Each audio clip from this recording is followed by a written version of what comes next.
Welcome to the Femsplainers. I'm Danielle Crittenden. And I'm Christina Hoff-Summers. And we are thrilled to have the father of all mansplainers in our studio today.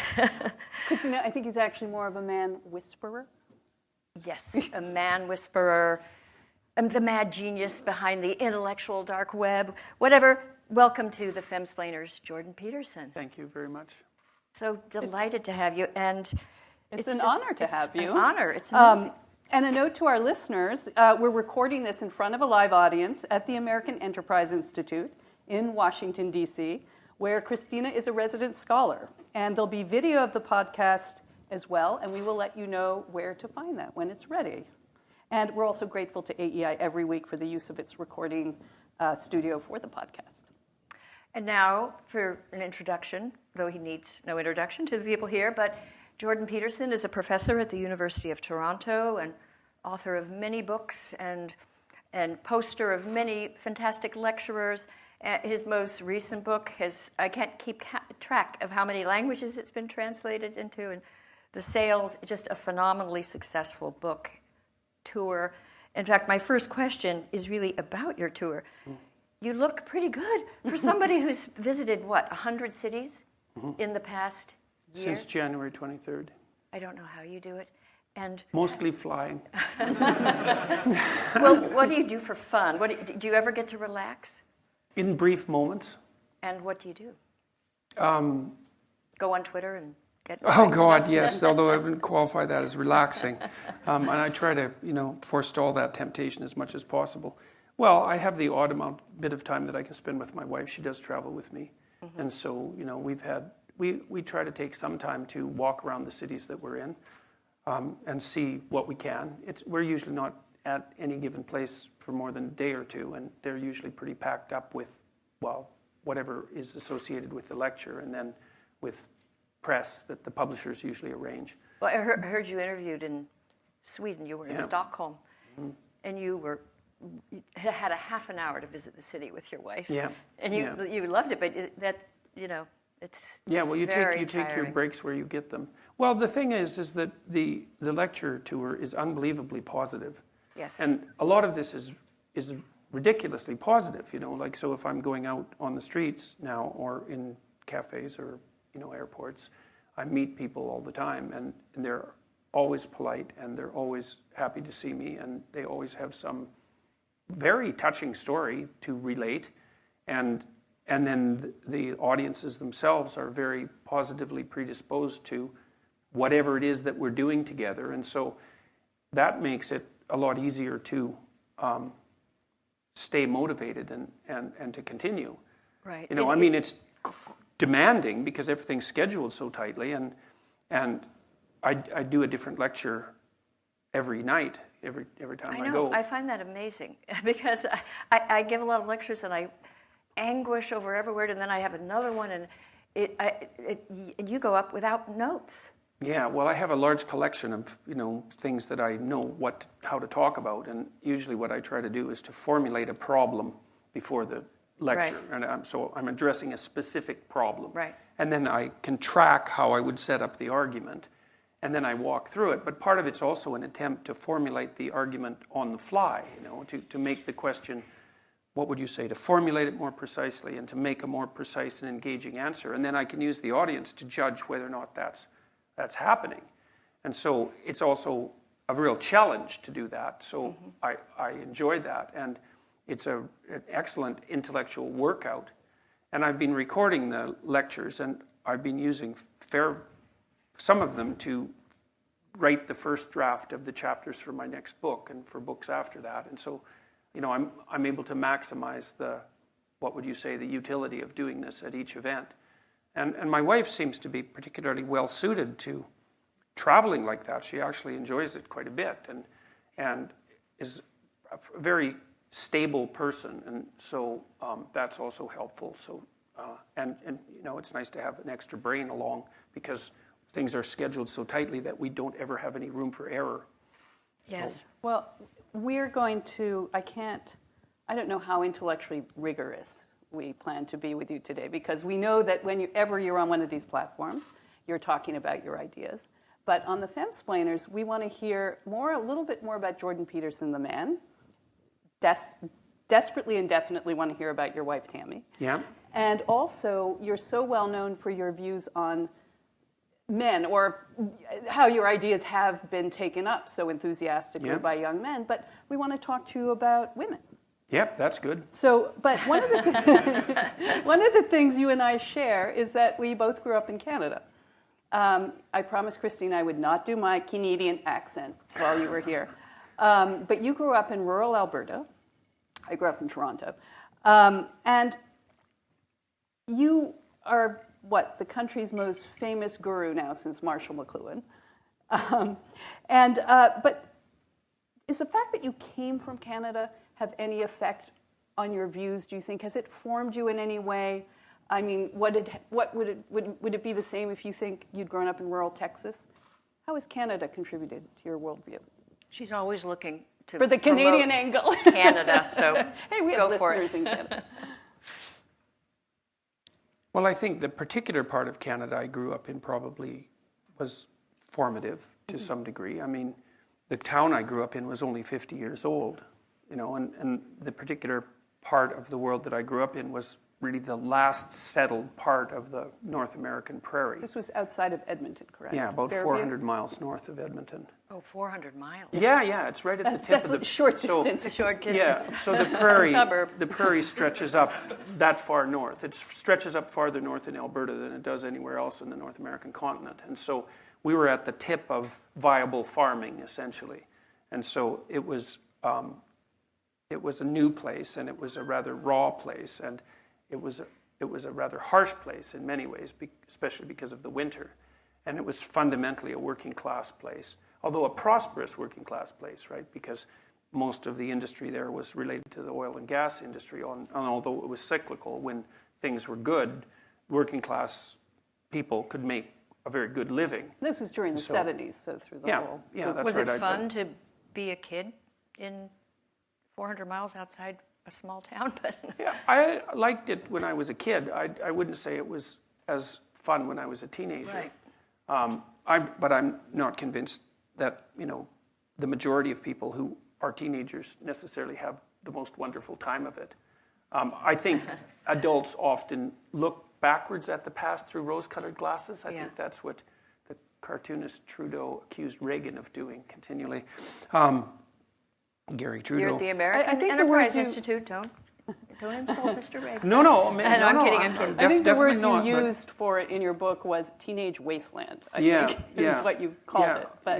But it's Canadianness. How does that formed you or affected you, if at all? Maybe it didn't. It's hard to say. I mean, I've lived in lots of different parts of Canada now, and Canada's quite different. I lived in Alberta for a while, and it had this particular flavor of existence. I mean, mostly in Fairview, I was striving to leave and to move ahead, let's say, or to move, I hesitate to say up, but somewhere different, somewhere more urban. But that's the case with many people. I mean, the small towns all across the West, in the U.S. and in Canada, are dying. I mean, they're down to nothing because everyone's moved to the cities. I lived in Montreal for a good while, and that was interesting because it was a very, very different culture. It was a culture that was, to some degree, stratified by language and by class. And none of that was true in Alberta because it was so new that there's no class structure. Right. So that was quite interesting. Right, and you worked, what I loved, I pulled a passage because I think, as you say, people are born in small places everywhere and some want to leave and some don't. You said, I wanted to be elsewhere. I wasn't the only one. Everyone who eventually left the Fairview I grew up knew they were leaving by the age of 12. I knew, and my wife, who grew up with me on the same street, knew. What was that thing? What would you call that? What's the thing that makes you want to leave and sets you off? Because as you point out, there was no class system. Education was cheap in Canada compared to the United States. Oh yeah, it wasn't cost that was stopping people. You were from a, middle class order? Yeah, you worked my in father was a teacher and my mother was a librarian, although she had trained as a nurse. So, we had a comfortable, I would say, a suburban lifestyle, essentially. Right. A moderate middle-class suburban lifestyle. That's what Fairview looked like. It looked like a suburb that was built mostly in between the 1950s and the 1970s. So The young Jordan and the then young Tammy, and you have to tell us that story, how you met, but wanted more. Well, you know, I think that's one thing that is different to some degree about class. My father and my mother had both left the towns they were from, and they were forward, future-looking people. And, you know, most of my friends who quit school and who didn't attend university, they didn't have that sense, I would say, that more developed sense of a world outside of what they knew. And the other thing is that my father took us on long trips when I was a kid. He was a teacher, and so he had summer holidays, and we drove all over Western Canada and down into the U.S., long driving trips, thousands of miles. And, you know, that also gave us the sense that the world was a bigger place. But I knew way before I was 12, I believe, that I was off at least to university. And I think generally in your family, if you're liable to go to university, people don't even really talk about it. It's just a given that that's what's going to happen. It's something that you take in with every breath almost. It's often an unspoken expectation. And maybe people make casual reference like, well, when you go to college, but it's not like there's a question about it. Whereas if you're from a working class background, especially if your family hasn't pursued post-secondary education, that isn't in the realm of unspoken or spoken expectation. And it wasn't like lots of my friends, including many of them who dropped out before they hit high school, they were by no means the dimmest people in the class. Like, they were plenty smart, but they weren't oriented towards the idea of pursuing a career that involved intellectual engagement wasn't in their worldview. And, you know, when you hear people on the, let's say, more socialist end of the distribution talk about barriers to education, they often talk about cost. And sometimes cost is a barrier, and it's certainly more of a in the barrier. United States, yeah, and it's more of a barrier, although there's still plenty of Right. community colleges Right. and state colleges where you can Right. get educated for a perfectly reasonable amount of money. But for my friends, it was never a reason that money was never a reason they didn't pursue post-secondary education. It was more like a truncated view of time, I would say. You know, there was more of an emphasis on the here and now. Well, and there were jobs aplenty, I guess. Well, there was in also that, yeah. And well-paying jobs. Right. Like, it wasn't obvious that you were in better shape economically to go to university than you Probably were worse. to. Oh, yeah. Well, especially if you were doing something like working on the oil rigs. Right. But you know, that was rough, cold, harsh work, and it wasn't. Once you had an in, you could stay employed, but it wasn't that easy to land an entry-level job either, and so. Yeah, well, it was wise for lots of working class people to work in those jobs because they were unbelievably lucrative. So, and they should have been, because they were very difficult and dangerous and frigid, cold and rough. So, you know, it's not like the people didn't earn their money. Well, just tell us quickly, like, how you met your wife. You met her when you were 7 or 8 or Yeah, in grade 3. In grade 3. Yeah. And did you fall in love with her? In grade 3? In grade 3? Yeah. And was it mutual? Not in the beginning. She wouldn't admit it if it was. There were lots of the boys in grade 3 were in love with her. She had a whole little crew of guys that were perfectly willing to follow her around, and she was perfectly willing to exploit that. She was very good at it. Yeah, she was very popular. It's little just girl. so wonderful that you met as children. Yeah, we were friends for a long time. You know, we used to play chess together and croquet, and she was a vicious croquet player. She would, I don't know if you've ever played croquet, but if your balls touch, then you can stand on yours and whack it, and then the other person's ball will vanish off into the stratosphere, and she liked to knock it all the way down the street. Mean. Yeah, So and then she'd mean. laugh, and you know, so she always had a good vicious sense of humor. It's one of the things I actually admire about my wife when we've had our verbal disputes, which, you know, have certainly happened. She can string together a sequence of insults that's so hair-raising that you have to laugh. It's like, Did she have brothers? she did. She has a brother, much older, 8 years older. But he's quite a peaceful person, and she had 2 sisters. I just find girls with brothers can get along with guys, because guys, they show love and affection by insults. And and jabs and jeers and Yeah. and I had a brother and I sort of learned okay I could, but if you don't have brothers, girls are like, oh, that's so rude, that's so Yeah. So she was. Yeah, well, she has a naturally Or maybe she acerbic, came by it naturally. acerbic twist.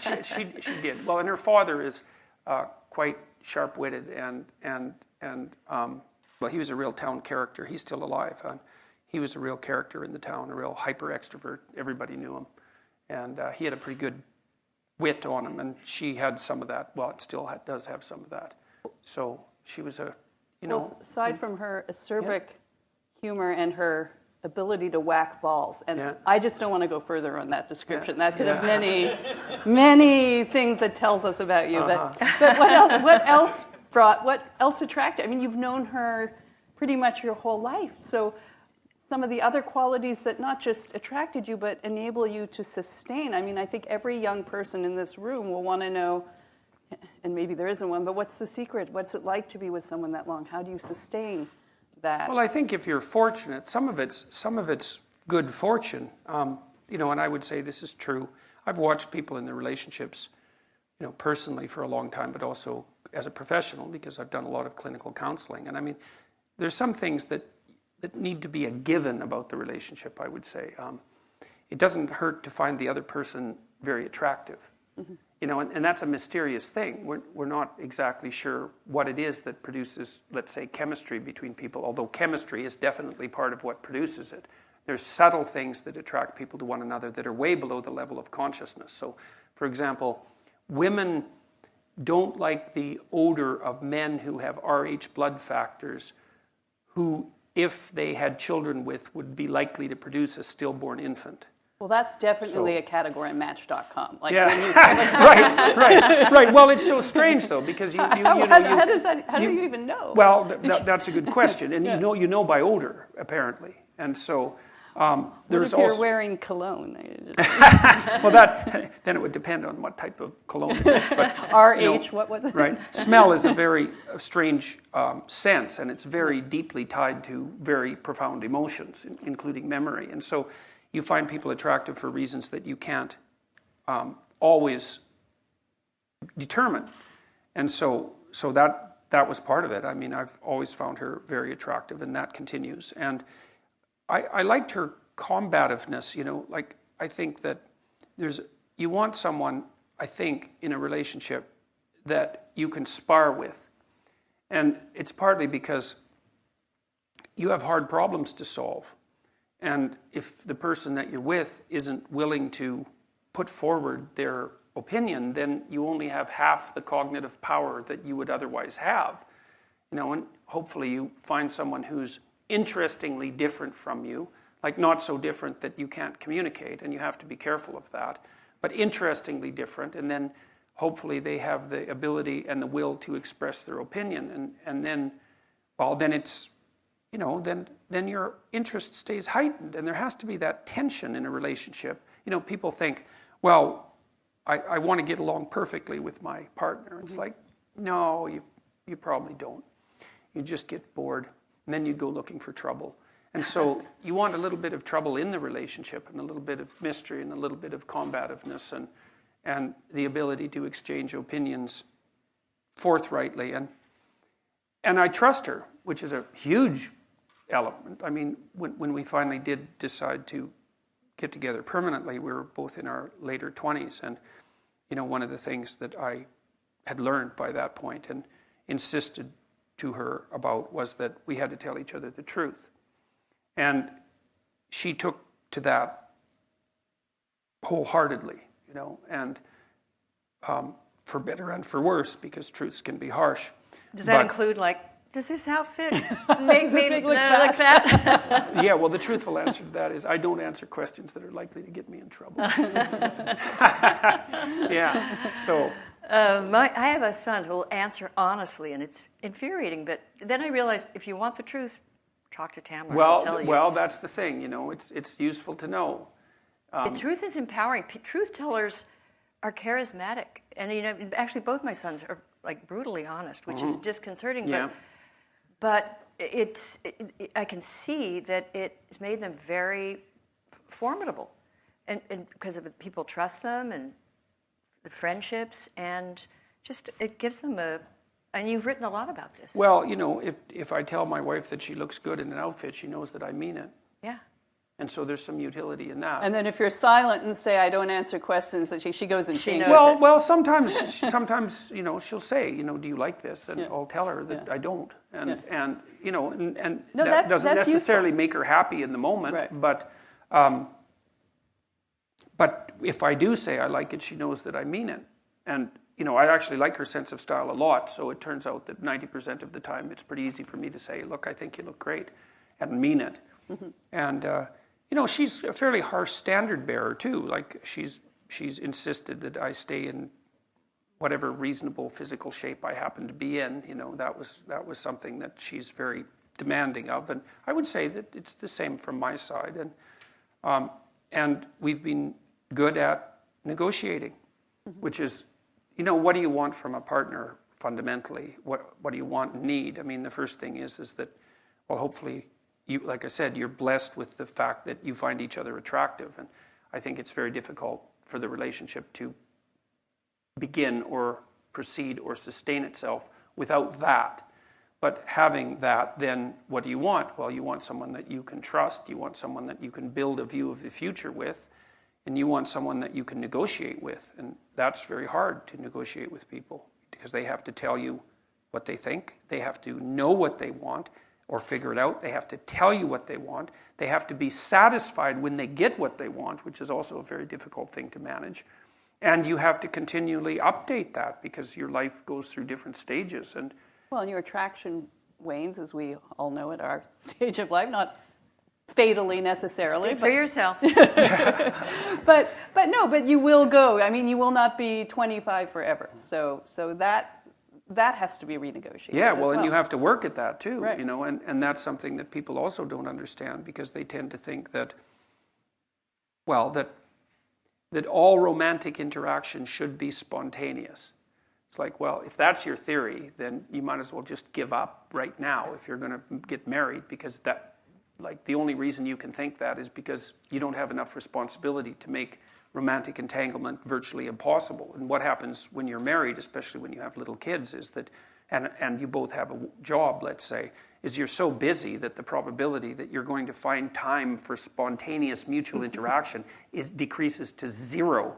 And so if that's what you're hoping for, then you're never going to have it. And so what you have to do is you have to make time for each other. And, if you're dating, when you're establishing a relationship, well, you put some effort into it. You decide that you're going to go out for dinner and you dress up to some degree and, you try to present yourself to each other in some halfway mutually acceptable manner.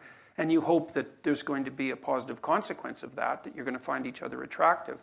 But then people somehow think that once they're married that the same amount of effort isn't necessary, and that's wrong. I would say more effort is necessary on the same front. And you have to think it through. It's like, if you don't want to be bitter about the intimate element of your relationship, how much time do you have to spend together each week? And my rule of thumb, sort of derived from clinical observations, is that you need to spend 90 minutes a week with your partner talking.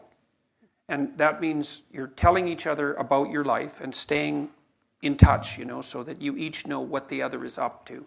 And you're discussing what needs to be done to keep the household running smoothly. And you're laying out some mutually acceptable vision of how the next week or the next months are going to go together, right? So that keeps your narratives locked together like the strands in a rope. You need that for 90 minutes or you drift apart. And you need to spend intimate time together at least once a week and probably more like twice. And that has to be negotiated. And if you don't negotiate it and if you don't make it a priority, then it won't happen in all likelihood. And then, well, then you don't have it. And that's a catastrophe because there's not that many things in life that are, intrinsically, what would you say, engaging and meaningful and pleasurable and also bonding, all of that. And if you let that go, then, well, part of you dies and part of the relationship dies. And, well, then there's always the possibility of becoming attracted by alternative entanglements, which you would do if you had any spirit left, right? I mean, that's the thing is if your relationship at home is entirely unsatisfying sexually, what are you supposed to do with that? Nothing? You're supposed to just bear it? I mean, in one way, the answer is yes, because it's your marriage. But another way is, well, what, that's all the fight you've got in you? You're going to just let the erotic element of your life die and accept everything that goes along with that because you're not willing to cause a bit of trouble to ensure that it's maintained? And, and we're not very good at thinking these things through consciously. And people are bad at negotiating, period, as far as I can tell. But they're particularly bad at negotiating things that are deeply private. How much do you want your partner to know about you anyways? It takes a lot of trust to have a real conversation about what you need and want. Now, you have, in the press, people read that you have a following of young men.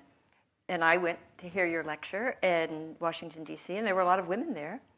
And your book, first of all, men don't buy books that often compared to women, so I'm presuming you have a lot of female readers. And I found it, Danielle and I found it completely readable and... Well, it wasn't written for men. No, it was. So you have it's more like a delusional desire on the part of the radical leftists that the only people that could possibly be attracted to me are angry men. Exactly. And it'd be better if they were angry young white men, because then that fits the narrative completely. But you have a diverse audience, a diverse following, including many women. And they're also not particularly angry. I mean, I've talked to 200... You're diffusing the anger. That's the point of your book, is stop being angry, stop being resentful, right? Well, resentment is that's absolutely crippling. Right. Resentment, deceit, arrogance. That's part of, I'm writing another book, and one of the rules is don't allow yourself to become what is resentful, it again? Resentful, deceitful, and arrogant. Yeah, RDA. those three things together. Yeah. But it could be rad if you just... Right. Well, that's supposed to be a good thing.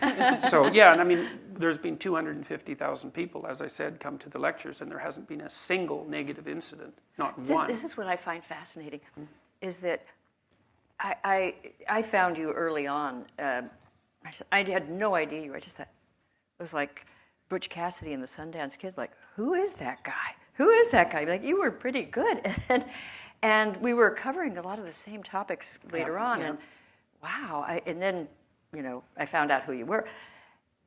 What is astonishing to me is that there's this amazing just split between the positivity of your audience, the diversity of your audience, the intellectual content of your message, and then you get with a snarky journalist with an agenda. And I'm not mentioning names, but this... BBC.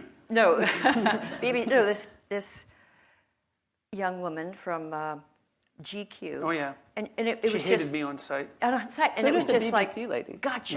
That was Channel 4. We don't want to blame the BBC. True. It was Channel 4. You were a saint.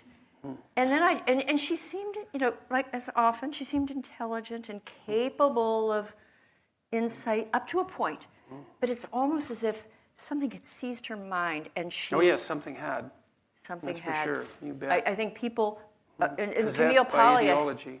Camille Paglia says that a whole generation of some of our most talented young women are incapable of thought because of this ideology. Or different thought, maybe you mean or to just say. an openness to... She couldn't... And you were saying completely, like, interesting, fascinating, original things, even to me who've studied these topics. And I thought, wow. And no, it was quite the day. So I went to Baltimore. You survived it very well and acquitted yourself made me think a lot that day because I went there and I had to go out of my way to do it. Not that I'm complaining, but there's a reason for saying that. So I got there. You had to go to Baltimore? Yeah, well, I was talking in Baltimore. Oh, okay. So There's the aquarium. And I showed up to the hotel room where this was all occurring. And, what you expect, generally speaking, even from journalists who aren't, who are more of the attack dog variety or who maybe aren't positively predisposed to you ideologically or personally, you expect a certain modicum of professional politeness. Right. Because, well, you don't have to be there, and you came, and you accepted an invitation and all of that. And so even with the Channel 4 journalist, Kathy Newman, she was quite polite and forthcoming in the green room before the interview, So she would have had at least that professional persona, which is, it's not nothing, right? There's something to be said for going through the motions professionally in an appropriate manner. But when I walked into the hotel room in Baltimore, it was obvious that this interviewer had already made up her mind about me 100%, and that she was absolutely, negatively predisposed to me with a personal animus. And animus is exactly the right word. And there was about a half an hour photography session because it was GQ. And so I was in that atmosphere. The photographers were fine. I was in that atmosphere for about 45 minutes before we started to talk. And part of the reason that I'm not as calm during that interview as I usually am. I'm a little bit harsher. And the reason for that is that, it just started off instantly combative. And what I should have done, you see, it's very, very difficult to be awake enough to do these things properly. And the interview progressed fine, although by the end of it, I thought that I had maybe done enough interviews for a while because I didn't think I had regulated my temper as well during that interview as I might have. I was You actually harsher. did. Well, it's for the first not so few bad. minutes, you were getting angry, and then she brought up a question about anger, and I just saw you kind of adjust, and then after that, it was smooth sailing. Well, that's good because it was touch and go, and I thought, boy, maybe you're running out of patience. Maybe maybe it's time to dial back on the interviews because, I've had many interviews like that, and I find them and it takes me 3 days to recover from an interview. And then that. you start thinking to yourself, what I should have said. I should have said that, and I drive myself mad. No, but you did very well. But it's so interesting that what it told me was how parochial she was, and she lives in her own little world. But Christina, isn't it more a little bit about the ideology of our time? And gosh, you encounter this everywhere. And when I used to write about this, wisely, I would encounter it. I mean, I think part of the issue is that you will acknowledge that there are differences between the sexes. That seems to be I know, that's a hell of a the sexist heresy. thing to do. No, right? that's a heresy. Because when I was reading your book, there's nothing about it that is anti-female. In fact, you do a lot of examination of the Adam and Eve story, and you have this wonderful passage about Adam being the originally aggrieved man who throws the woman under the bus. Yeah, no, and he's the original. It's her fault. It's her fault. And God, you too. You made her. It's your fault too. That I'm hiding. It's really funny. So there's nothing in this, and the rules, such as they are, they seem very commonsensical. They could apply to anyone. So is that a fair surmise of why you get so attacked? That just the very fact that you're willing to speak about the sexes as being not unequal, but different but equal. Yeah. Well, I would say that that's part of it because there's a threat there. So one of the things that happened when I was in Scandinavia, I just wrote a column about this actually. It was interesting being in Scandinavia, especially in Sweden, because they've pushed the equality of opportunity doctrine farther than any other country in the world. They invented it. It all started there, in the UN, in the original, the charter. The Swedes were there. And they've never given up. No. And the week that I was there was the same week that 2 articles were published on gender differences in temperament and in interest. And the biggest sex differences that we know of that aren't morphological are in interest. So women are more interested in people, by and large, and men are more interested in things, by and large. And the difference is actually large. It's 1 standard deviation. And so that means if you're a man, you would have to be more interested in people than 85% of men to be as interested as 50% of women. And if you're a woman, you'd have to be more interested in things than 85% of women to be as interested as the 50th percentile male. So the difference is actually quite substantial. And it's certainly large enough to drive occupational choice differences. And it does. explains a lot about the configuration of people in the workplace. Oh, absolutely. Well, and we're approaching parity in terms of overall workplace distribution of men and women, but there's massive differences in occupational choice. It's very interesting, for example, to go to the website of the U.S. Labor Department and look at male and female-dominated industries. And, there's the top 10 male-dominated industries have basically 0 women in them. So bricklayers being one of them. Like people, they're people-free zones, according to Camille Paglia. That you find just a lot of men in the people-free zones. Yeah.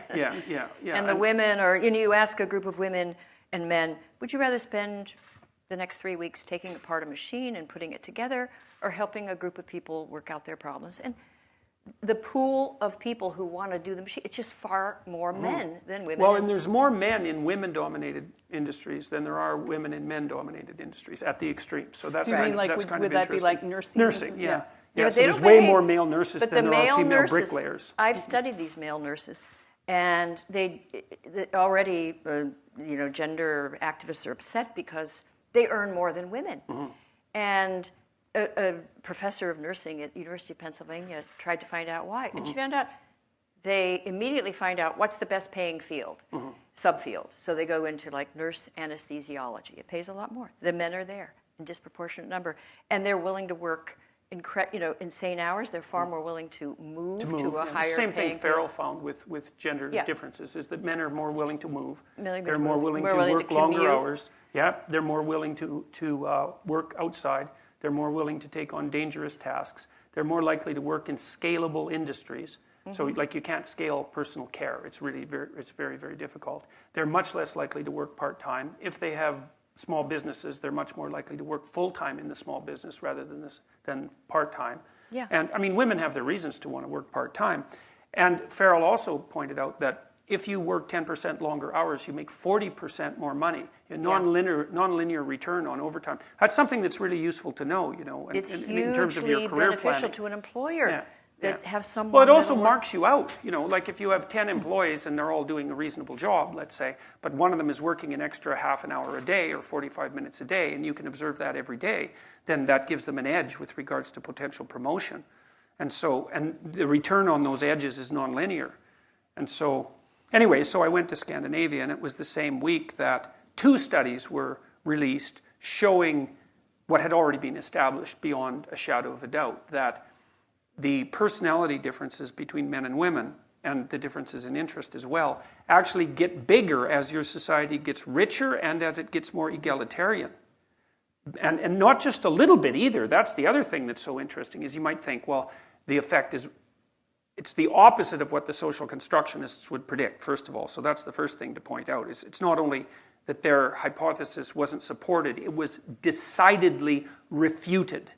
And none of them have come to terms with that. And it's not a small effect. The difference between personality between men and women in Scandinavia is a lot larger than it is in non-egalitarian countries. Like in rural Botswana. But that's also true in the United States. The richer the demographic your household,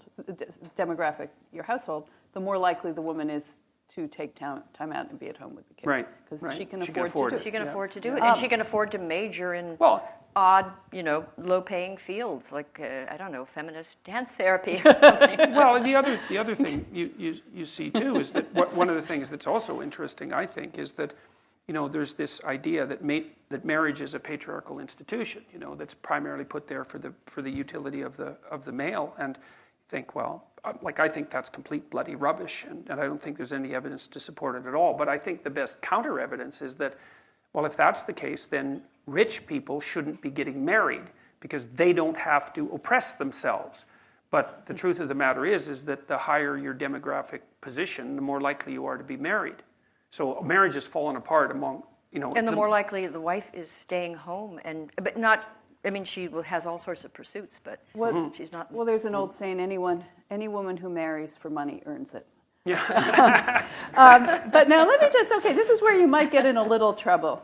Because in your book you call men order and women chaos. And you say, order, the known, appears symbolically associated with masculinity, and chaos, the eternal feminine, is also the crushing force of sexual selection. Yeah, what's up with that? Yeah, we chaotic. Well, You find us chaotic. It isn't men and women that are order and chaos. It's masculinity and femininity symbolically. And so what's happened fundamentally is that our brains are wired for social cognition. So we're not natural scientists. We're natural sociologists. That might be better, even though I shudder to think that that might be true. Especially given the state of sociology. Yes, well, that's it. Okay, triggering. Or maybe, triggering. Yeah, or maybe we're more naturally people who observe through the lens of fiction, and that what we see is the world as characterized. And the world, obviously, is made out of men and women and children, and those seem to be our fundamental cognitive categories: masculinity, femininity, and then the category of children. And those categories have expanded to take on connotations outside of pure person perception. And so, it's for this reason that if you go to a movie, and maybe it's a Disney animated movie, and I like to talk about those because they draw on a very deep symbolic well, it's perfectly reasonable to see a witch that lives in a swamp, because those go together. Like, it makes sense. The witch doesn't live in a gleaming chrome high-rise. No. She lives in a swamp, because that's, and maybe in a shack. It would be handy for her broom, I think. She could just fly out Well, the that's door. it. Well, the high-rise would be better for the broom, because right. you could take off better. But there are categories of symbolic association that are natural to the way we think, and the fundamental elements of those categories seem to be gendered. And so this is partly why I make reference to Taoism, for example. So for the Taoists, the world is made out of chaos and order. And chaos is the domain that you don't understand and that emerges unpredictably, but also the domain from which new forms emerge, right? Because it's from novelty that the new emerges.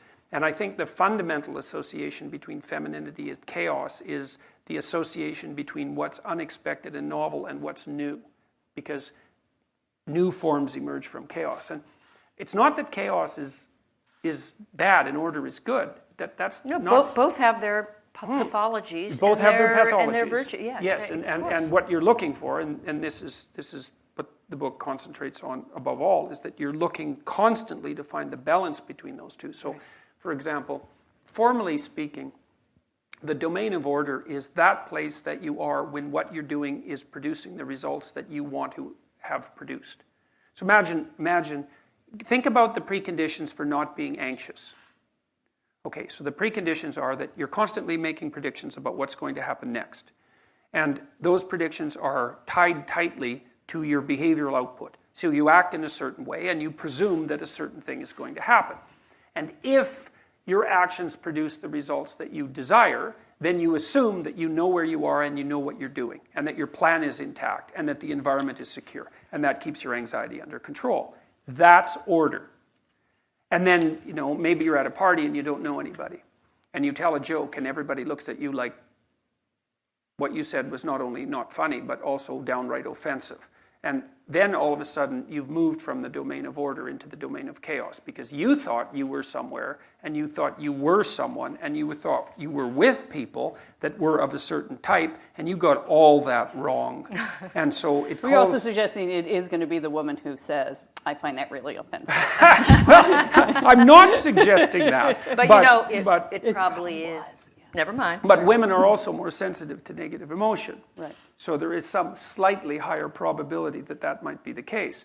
But then I think women are also associated, at least in men's imaginations, with nature, which is part of the chaotic domain, say, as opposed to culture, because they're sexually selective. So you got to think, what is nature? I mean, we have that as a cognitive category, right? We think of the natural world, we think of nature versus culture. It's a fundamental opposition. What is nature? Well, nature is trees and landscapes and animals and all of that. But that isn't what nature fundamentally is. Nature fundamentally is that which selects from a genetic perspective. That's nature. That's the fundamental definition of nature. And it is the case that human females are sexually selective. And it's a major component of human behavior. So the evolutionary theory, roughly speaking, is that the reason we diverged from chimpanzees 8 million years ago, 7 million years ago, is at least in part because of the differences between sexual selectivity between female humans and female chimpanzees. Female chimpanzees are more likely to have offspring from dominant males, but it's not because of their sexual selectivity. So a female chimpanzee has periods of fertility that are marked by physical by observable physiological changes. Not the case with human females. Human female ovulation is concealed. So that's a very profound biological difference between human females and chimpanzees. And the chimpanzee females will mate with any male, but the dominant males chase the subordinate males away. But human females are sexually selective, and it's not a trivial fact. So you have twice as many female ancestors as male ancestors. You think, well, how can that be? Well, imagine that on average, every single human female has had one child throughout the entire course of history, which is approximately correct, by the way. Then imagine that half of the men had 0 and the other half had 2. Okay, and that's roughly the case.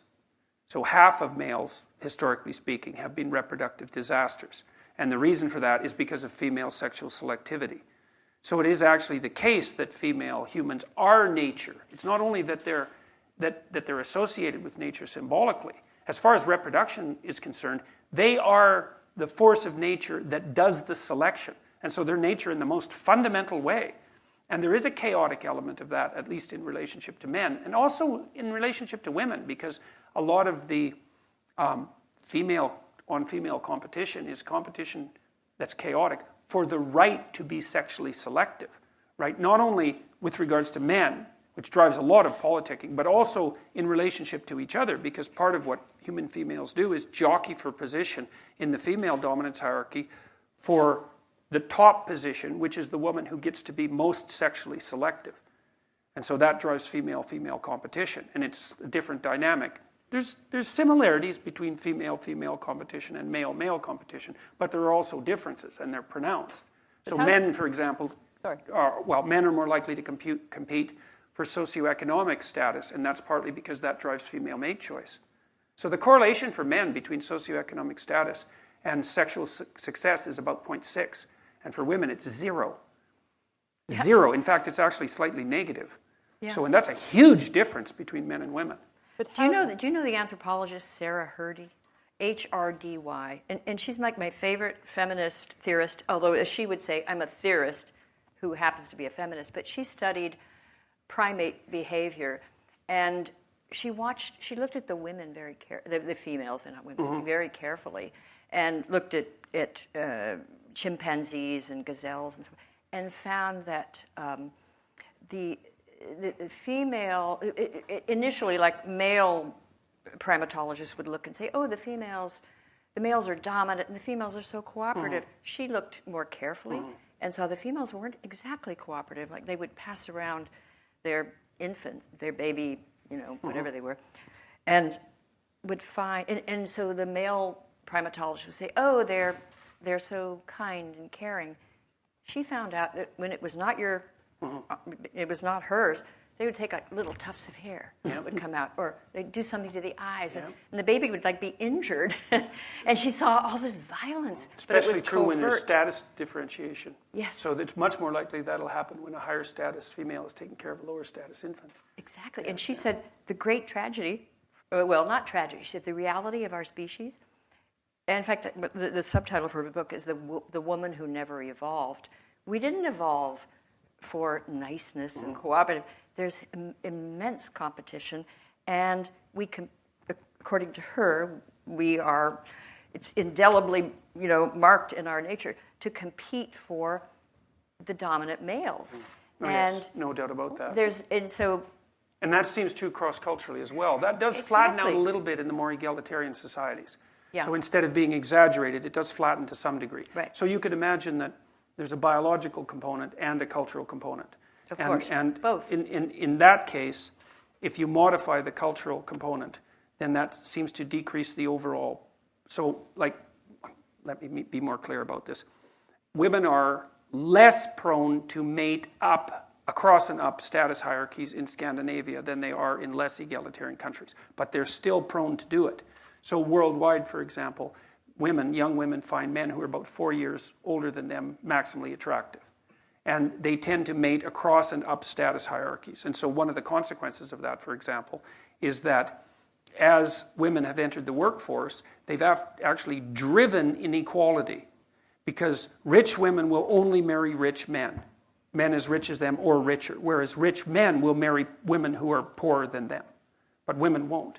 And so what that means is it's another factor that's pooling wealth in the hands of fewer and fewer people. It's a sortative mating now, Yeah. and you just find someone with your background. Whereas a doctor might have once married his secretary, he now marries another doctor. Yeah. Yeah. Well, can I ask then, stepping a little bit back from primates as well, how does this selection work in the era of swiping right and left?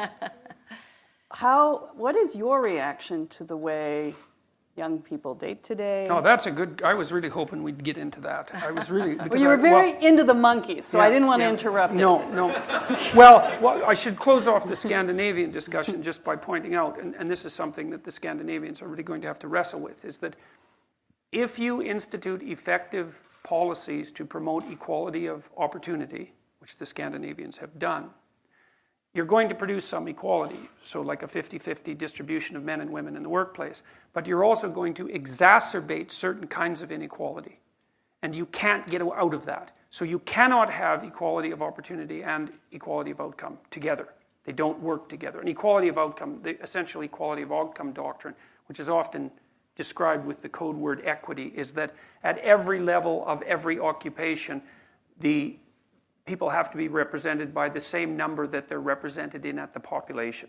So if it's not 50-50 men and women in each occupation and in each strata at each occupation, then that's sort of prima facie evidence for discrimination and for systemic discrimination. It's like, nope, sorry, you have to factor in choice, and choice actually turns out to be a very important determinant. And as the society gets flatter and flatter, choice becomes a more and more important determinant.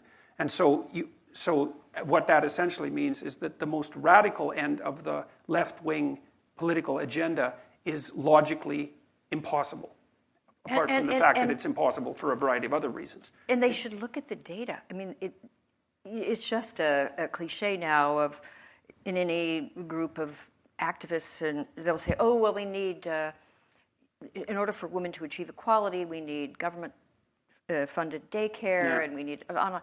They have it in Sweden. Yeah. Sweden has fewer women in managerial levels. Yeah. American women are ahead. In fact, now they have quotas over there, so they need female CEOs and females on board. But it hasn't made any difference. They're bringing in American women because we're so much further ahead. Yeah. So it's made no difference in the distribution of men and women lower in the hierarchy. No, it's called the Nordic paradox. Yeah. And okay, you guys are so wonky. I want to get back to so yes, that's good. I think we all want to get back to data. I want to get back to these monkeys. I was thinking this morning about, I was talking to a variety of political types, and we were talking about... this morning? Yeah. In D.C.? Hard to believe. Who? Hard to believe. No, I'm not telling you. Okay. A bunch of Republicans here, and I've been talking to Democrats as well, but it was mostly Republicans here. And we were talking about abortion, and I made a case that that's really not a very productive discussion, because you're talking about a problem way too late in the sequence of problems. So by the time the discussion starts to be about abortion, there's 50 problems that have already emerged that no one has addressed. And some of those problems are, the fundamental problem is how human beings should regulate their sexual behavior. And that's a big problem. And you think, well, and there's an interesting thing that's happening, because the people on the right would say, well, that's easy. It's like, don't sleep around and get married and have sex with your marital partner, and that'll solve the problem. So there's strictures on sexual behavior, and those would be the traditional ones. And what you see on the left is that there's this weird paradoxical demand, let's say, that people should be allowed to express their sexuality in any manner that they choose, whenever they want, but that sex is so dangerous that it has to be carefully regulated at every single stage of the interaction. And so you know that many state legislatures have now followed the example of university campuses and put it in affirmative consent legislation, so that every move you make towards physical intimacy has to be preceded by the instantiation of a verbal contract, essentially. It's like, well, can I take your hand? Yes. You actually, from what I understand, you actually have to say yes. Like, nodding is not sufficient. And so each stage has to be preceded by affirmative consent. and well, I won't say anything about. Yeah, I will. It's absurd. It's absurd to assume that that's how human intimate relationships are supposed to proceed. And then you have complicated laws emerging that are part of that. That, for example, this is the case in California, as I understand it, is that you cannot give affirmative consent if you're intoxicated. Okay, so you think about that. It's like, well, what does that mean? It means that, like, a lot of sex is illegal. Has been illegal for a long time, yes. Including marital. including, Yes, that's what it seems to mean. On my honeymoon, okay. Well, that is. I'm rethinking it. It seems. I'm rethinking it. It seems to me. It seems to mean, it seems to me to mean the California legislation that if you have sex with your wife or husband and either of you is intoxicated, then you're either one of you or both is guilty of rape. That's what it looks like to me. Actually, I was in a debate a few years ago at the University of Virginia Law School, and I turned to my debate partner and said, so if what you're saying is right, two people can rape one another. Mm-hmm. Right. And she said, yes. And I thought, oh, shit. I mean, how can that be? Well, that's the question. Well, okay, so then I would say, well, it's interesting because I think that a lot of this confusion has emerged fundamentally as a consequence of the birth control pill. So, because you got to think situationally before you think ideologically or psychologically. It's like, it seems to me that the 20th century will be remembered for the hydrogen bomb, the transistor, and the birth control pill. And those are unbelievably radical technological innovations. And maybe the most... Internet came in. Yeah, but My Fair Lady. Just saying. It's dependent on the transistor, because it spawned all of that. So that's the big technological innovation that spawned all that. And of the three, I would say the birth control pill is probably the bigger hydrogen bomb. So, and because it changed the fundamental biological nature of women and men. And because it gave women, for the first time in biological history, the option of choosing their reproductive status. Yeah. And that's we like that. That's well, yes and no. Like, yes, we like it. But it's not something that's come without a tremendous... It's come with tremendous complexity. Tiger, a fellow Canadian. Have you been reading Lionel Tiger? No, I haven't. I think you'll find him interesting because he writes about that. Well, and I'm not making a case for the abolition of the birth control pill by any stretch of the imagination, but I'm pointing at its complexity. And so, because one of the questions is, well, once you can regulate your reproductive function, what attitude should you have towards sex? And one answer might be, the more of it under the more varied circumstances, the better, because why not? And I would say that was actually part of the attitude that emerged in the aftermath of the birth control pill in the 1960s, right? And it was a reasonable response in some sense because it's such a cataclysmic change that you don't know what it implies. Well, what's the consequence of that? Well, first of all, people aren't reliable enough to use birth control in an entirely reliable manner. So even though it can work at near 100% efficiency, you have to take it extraordinarily regularly and in a disciplined manner for that to work. And so there was still the problem of unwanted pregnancy, let's say. And then there was the problem of the proliferation of sexual epidemics, and that culminated in AIDS, which could have easily wiped all of us out, but didn't. But there's other sexual epidemics that could have had the same effect, but we've been fortunate enough to escape them. And then more recently, there's been this weird inversion, especially on the radical left, that points to the reemergence of something like a set of sexual taboos. Like I think the idea that sex is casual and that it's a form of entertainment I think it's an absolutely preposterous idea. I think that it's psychologically shallow beyond belief to hold that as a core proposition, because it forces you to, first of all, if it's repetitive sex with multiple partners, it forces you to treat people as if they're interchangeable, and I don't see how that's good for you psychologically or for the people that you're using interchangeably. It implies that you can divorce sexuality from play, from the desire for a relationship, from emotional fragility, from love, from family, from responsibility, all of those things that are part and parcel of everyone, and I don't think you can, and I don't think people's experience indicates that you can, and especially on the emotional front. And I think that's partly what's driving. And there's also a residual sense that there's something about sex that's fundamentally dangerous, and maybe it's dangerous emotionally and personally, and maybe it's dangerous socially and psychologically, which it most certainly is, because it's a powerful force. And the way the left is reacting to that is by insisting that all forms of sexual behavior are valid and that it's reasonable to manifest all of them, but that it's simultaneously so dangerous that absolutely every aspect of it has to be state-regulated and in an increasingly draconian form. And so I think what needs to happen is that the left and the right have to get together and have a real discussion about what constitutes valid sexual morality.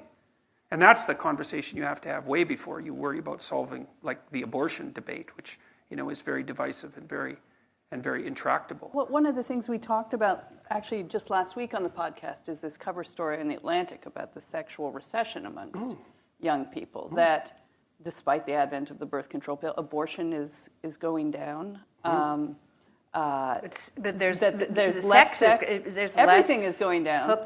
fewer hookups. And have you can't help looked but into that? Do you worry have an about that. opinion on that? Well, if you raise the cost of something, you decrease its prevalence.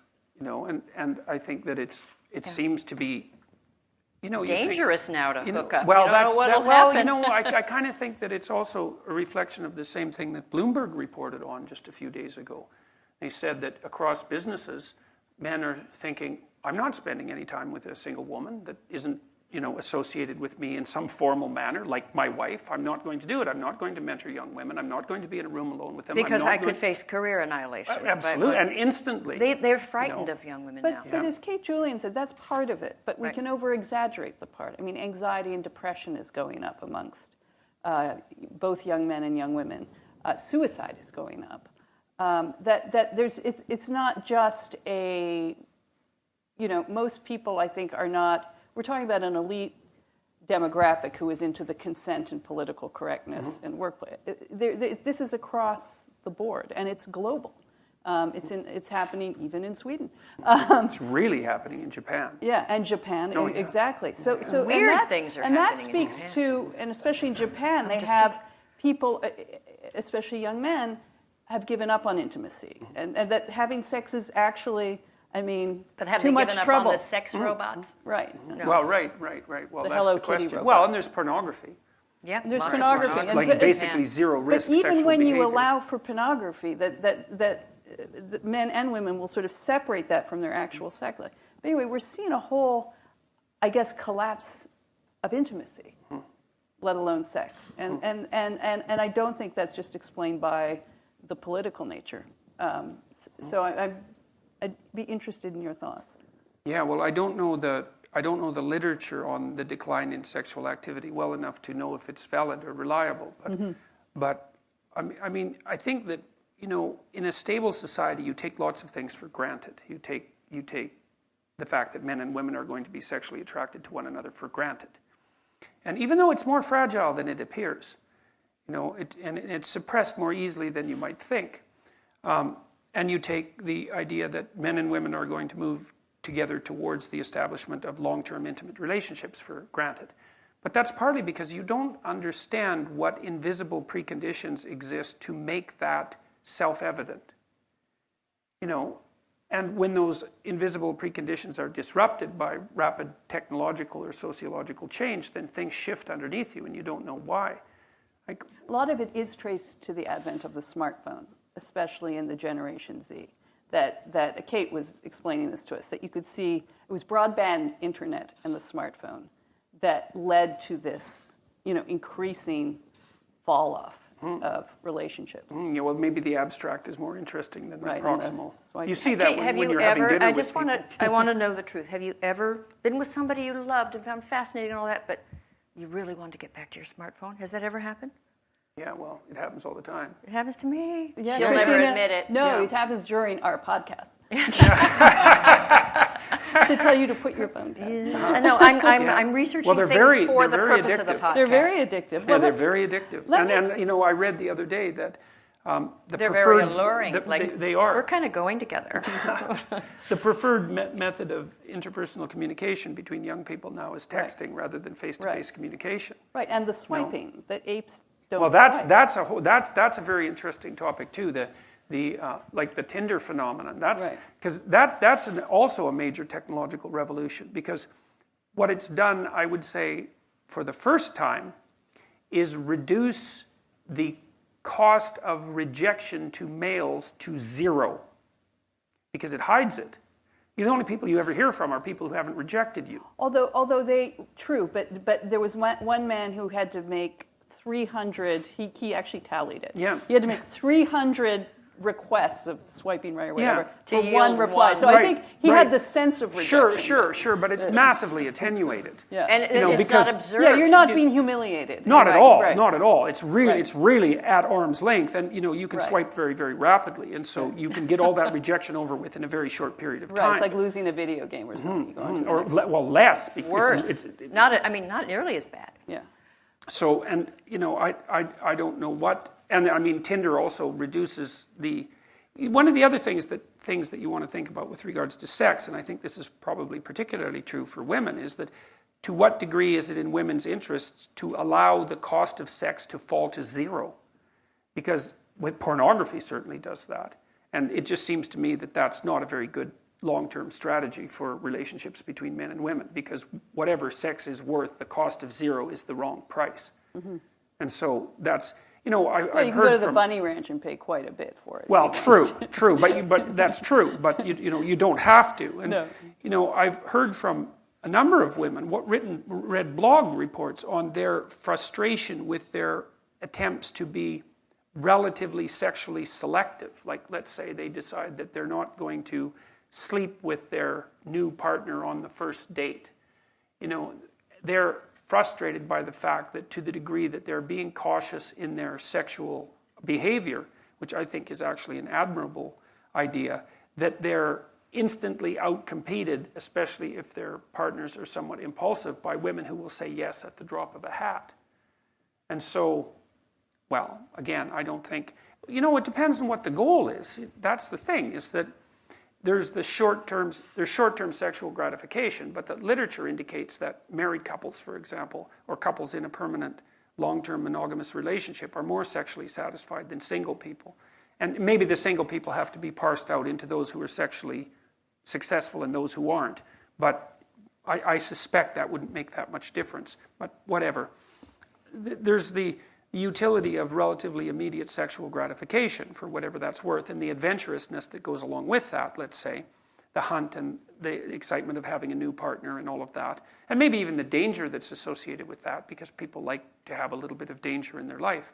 But what's the goal? It's like, what do people want? And I mean, there's a great book called A Billion Wicked Thoughts that was written by Google engineers. And so it contains great psychology, because Google engineers don't care about political correctness, and they just write down what they find, and they don't even notice that it's politically incorrect, hence James Damore, for example.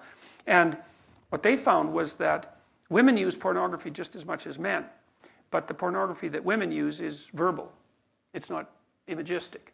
And that the pornographic novels, essentially, follow the same extraordinarily standard plot line, to the degree that publishing houses like Harlequin, which I was going to say it's the bodice rippers, the that's romance right. novels. Yeah, right. So in the Harlequin series, you have the ones that were published like in the 1970s that are they're tame. There's a small They're pretty hot, actually. Well, there's a variety. They range from completely tame to essentially to hardcore pornography. But the plots are quite similar, and the plot is young, relatively innocent woman finds powerful, interesting, dangerous male, tames him, and then they live happily ever after. Love. Yeah, yes. yeah, and it's the Beauty and the Beast plot, which is a fundamental. Wasn't the biggest search for women on Pornhub we discovered? We did an episode on porn. Was for women it was rape? Wasn't that like the? No, lesbianism. Or at least that was your porn. Yeah, that was your That's search. not me. Oh, okay. I don't know. You know what my porn is? Going to the Williams-Sonoma store. I know. It is. It is female porn. All those pots. Oh, the pots and pans. No, but but Bill Calm down, Maher, calm the down. philosopher Bill Maher, Yeah. once said that men and women should never tell one another their fantasies because women are outraged by what we say and we're totally bored by what they say. And I thought, like, women have kind of these scenarios and, I don't know, unicorns. I don't know what they're doing. Storylines. And men, it's just like, I don't want to say this to you, but it is a lot of just close-ups of female body parts. Yeah, well, men are much more visually oriented and sexually. But now they're being shamed. I mean, now it's called the male gaze. And so there's all of this like, oh my God, the Sports Illustrated is exploiting the female figure. I think, yeah, I mean, men like it. And I'm worried that now, sort of the way in the past sexual gays were shamed, we're now reversing it and shaming like heterosexual. Yes, that's definitely definitely happening. Remember, we had the young woman who complained about being whistled at, and I said, "Don't worry, it stops." Yeah. Do we have a little bit of time for a couple more topics with you? Because one of the things that is coming out of this younger generation, and you have a chapter of it in your book, which I don't. Sorry, I wanted to finish the line that we were pursuing. Oh, sorry. I should do that. Sorry. Well, with sexual behavior, the question is, what's the end game? And this is what people have to ask themselves. Is like one of the corollaries to the female pornographic romance is actually the establishment of a long-term relationship. And the question is, it's so funny because I got pilloried in the New York Times for talking about enforced monogamy. It's quite interesting, because I talked that gets brought up like in every snarky interview. Ridiculous. It was so ridiculous. I talked to that woman for two days. I know, and it's just like a little side comment, and then that became like the Can you just center, the explain, showcase. like enforced monogamy? You mean forced marriage, or No, I mean that it was an anthropological term which she knew perfectly well because she's a very smart person, and all it means is that there's a pronounced proclivity in human societies around the world to enforce monogamous relationships at multiple levels of the sociological hierarchy. You do it culturally, you do it in expectation, you do it legally. And enforced monogamy, so my son was just married, and if he came to me next year and he said, hey, Dad, guess what? I've managed to have 4 affairs in the last year with hot women, and my wife hasn't found out about any of them. I'm not going to pat him on the back and say, good job, kid. I'm going to say, what the hell's up with you? You violated the vow that you took. You're putting your whole future at risk. You're betraying yourself and your wife. And well, that's enforced monogamy. The idea is that the social norm is the establishment of a long-term monogamous relationship, and that there are strictures put in place to support that, but also to punish deviation from it. And you say, well, maybe not so much on the punishment end, but it depends. It's like, what do you want? What is it that you want? You want a long-term stable relationship or not? And if that's the goal, then your behavior should be devoted to whatever it is that facilitates that goal. And I certainly don't see that casual and impulsive sex fits that bill, not in the least. And all of the evidence with regards to living together shows that that's actually detrimental to the establishment of a long-term relationship. So, first of all, common law marriage, people who are in a common law marriage are much more likely to be divorced. So that's the first thing. The second thing is, people who live together before they get married are much more likely to be divorced after they get married. So the idea that, well, you can try someone on for size and see how it works, and then you're going to see if you're compatible. It's like, that's one story. Another story is, well, how about you and I live together for a little while, and, if you're not so bad, but maybe I can find someone better, and if I do, in the next year and a half or so, because we're not hooked together in any formal way, I can just trade you in. It's okay, you can do the same to me. But I don't really see that as the sort of complementary mutual interaction that leads to the formulation of long-term trust. And I think it's a better story for interpreting what constitutes living together than, well, we're going to try each other out because that's what mature people would do. It's a lease or a rental. Yeah, well, that's right. Never wash the rental cars, Reagan used to say. Yeah, well, that's it. But most importantly, the data indicate that it doesn't work. Is that you're more likely to get divorced, not less likely. Because maybe the right attitude is, well, you're probably about as flawed as me, and we're lucky that we found each other, and so let's see if we can make a commitment because we're engaging in something that's very risky, an intimate relationship, and we're going to commit to each other and see if we can build something of value across time. And there's a definite risk in that, but there's a compliment to your partner. It's like, well, I think you're worth making a sacrifice for. And what's the sacrifice? Well, it's everyone else. It's a big sacrifice. And if you don't see that as a compliment, then I don't think you're thinking, because not only is it a compliment, it's sort of like the ultimate compliment. And maybe you don't get to have a marriage that works without that compliment. Maybe it's so difficult to establish a long-term relationship that's functional that you have to make a walloping sacrifice very early on in the relationship in order for that to even be a possibility. And, maybe not, because what the hell do we know about what binds people together? But it's not that easy to stay with someone for a long period of time. It's a real commitment. It takes a tremendous amount of effort. So, anyways. Yeah, but that actually, you're bringing us back to the beginning and your time with Tammy. And one of the things about, I think, I'm going to guess this is a bit of an overlooked part in your chapter in your book, but it was like one of my favorites. It was your book on modern parenting. Oh, yes. And that was That's the one I thought I would get in most trouble for. I know, but it reminds my critics don't read that far into the book, though. Well, my mother, when I had my first child, gave me a 1950s copy of Dr. Spock, and he was considered so controversial, and yet he was just like the most sensible person, knew children very, very well, was a pediatrician.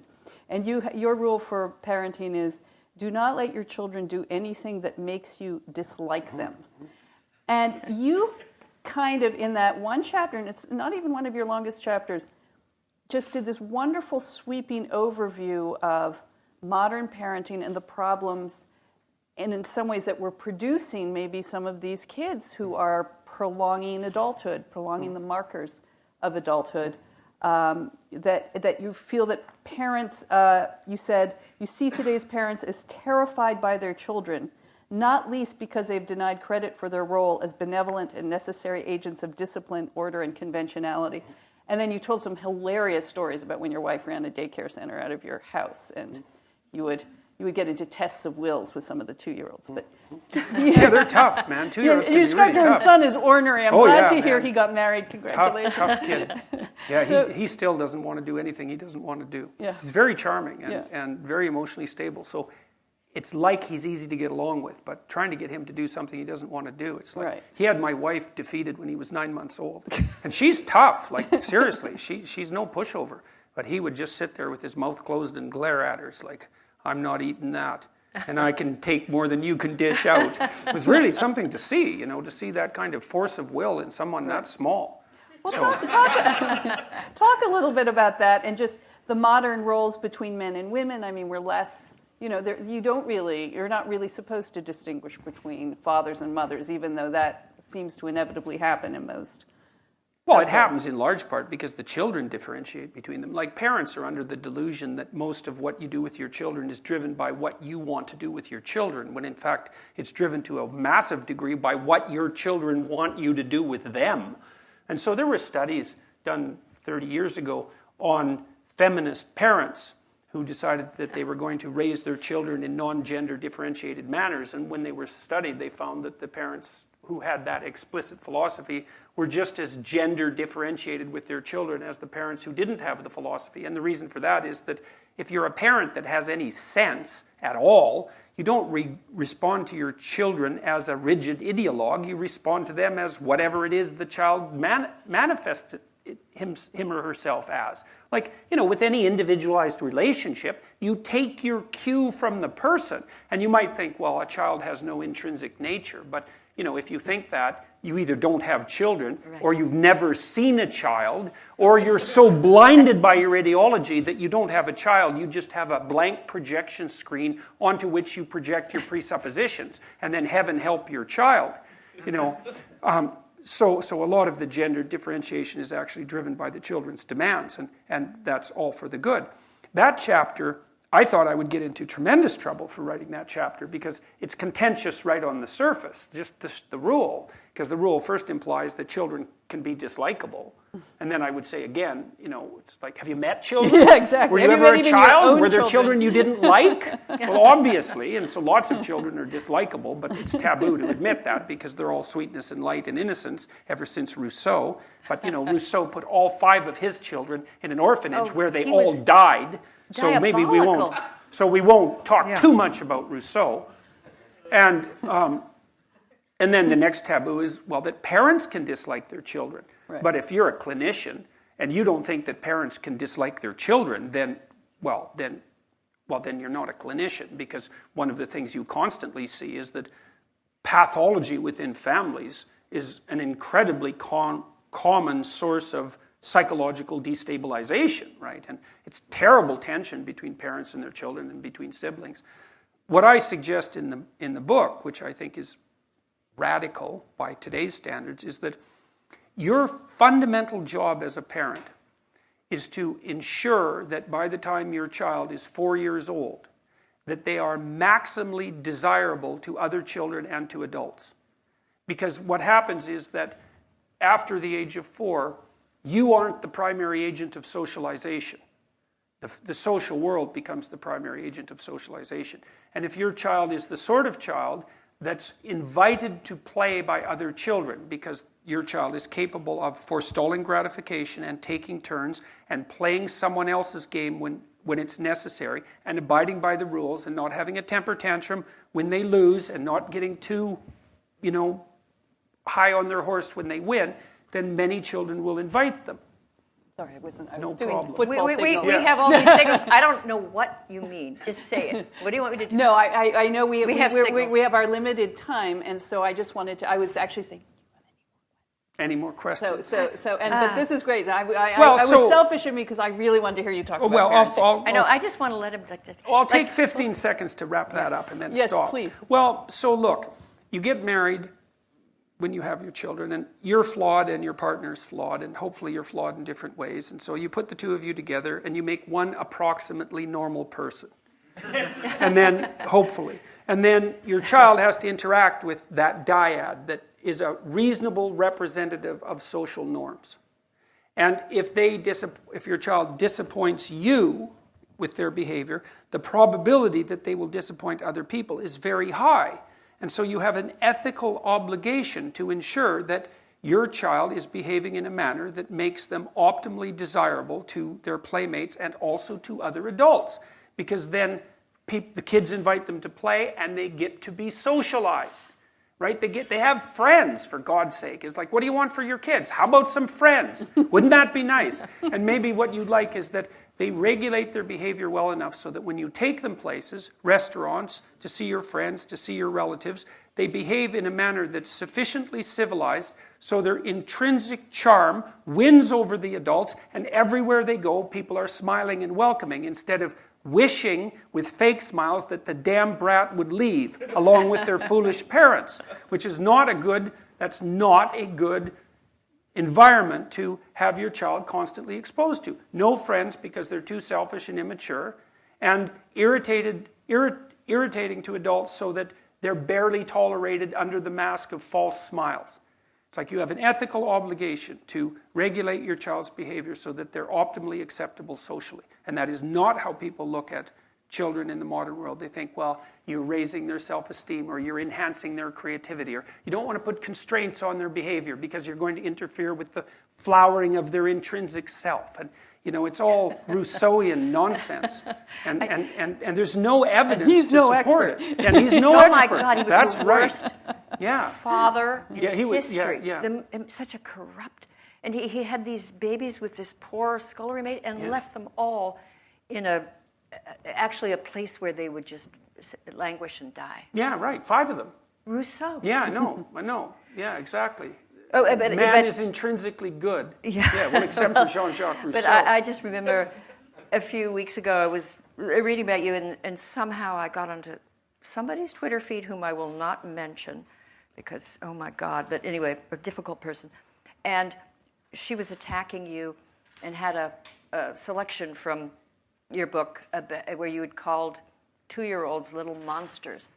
And so suddenly all of these distraught Twitter followers of this feminist were saying, he called them monsters. Little monsters. Yeah, little monsters. Yeah. And then occasionally there'd be a parent who would say, 2-year-olds kind of are monsters, and then there'd be, and they kind of are.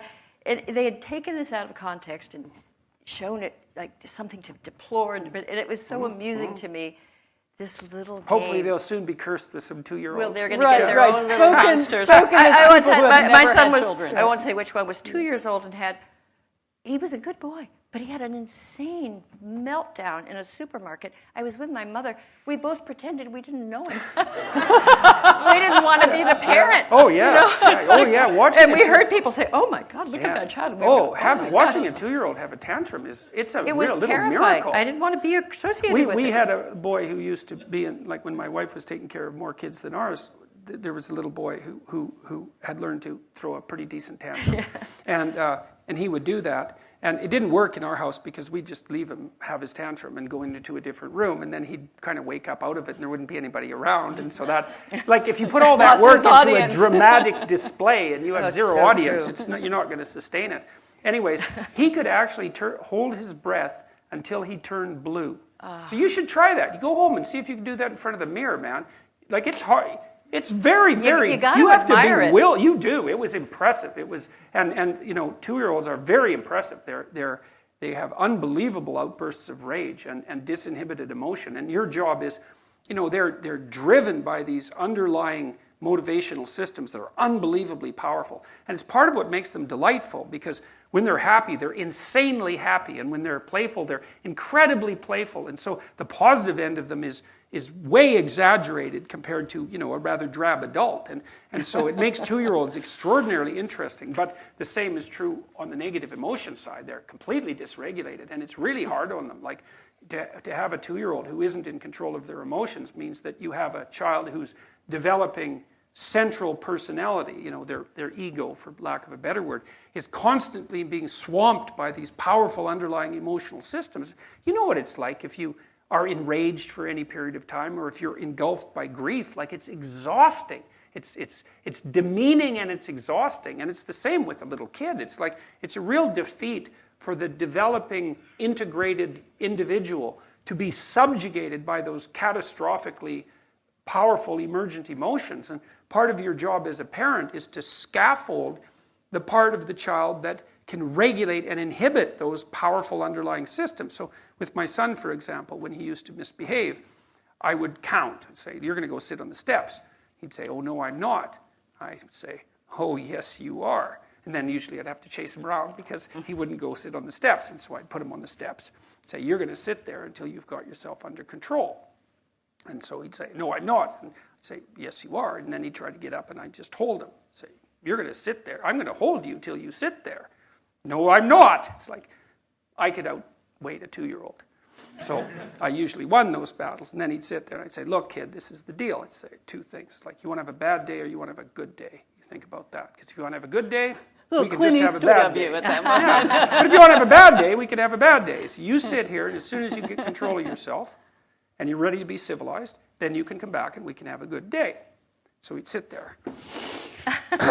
It was unbelievable to watch, just enveloped with rage, trying to get himself under control, and so I'd come back 30 seconds later and I'd say, "What, have you got your act together yet?" "No, not yet." And so then I'd wait, and usually it took him 2 or 3 minutes, and he'd calm down, and then he'd come back out and he'd say, "I'm ready to have a good day." And he meant it, and I could tell he meant it too, because whatever resentment I was harboring towards him for his misbehavior, and you have to watch that when you're an adult, would vanish, because he'd come and he was done.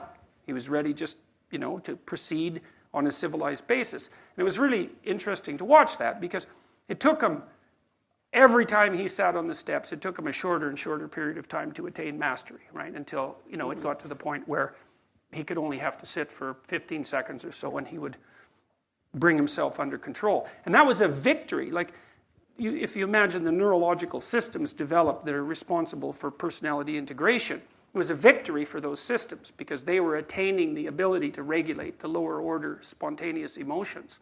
And, and he turned into an individual who's capable of a tremendous level of self-control. And, and he had large demons to fight with. Yes, absolutely. And well, it turned out well for my daughter too, because she ended up being very ill, and he ended up being extraordinarily level-headed and reliable, and thank God for that. Could you come to my house and do that for my little Maltipoo Izzy? Because I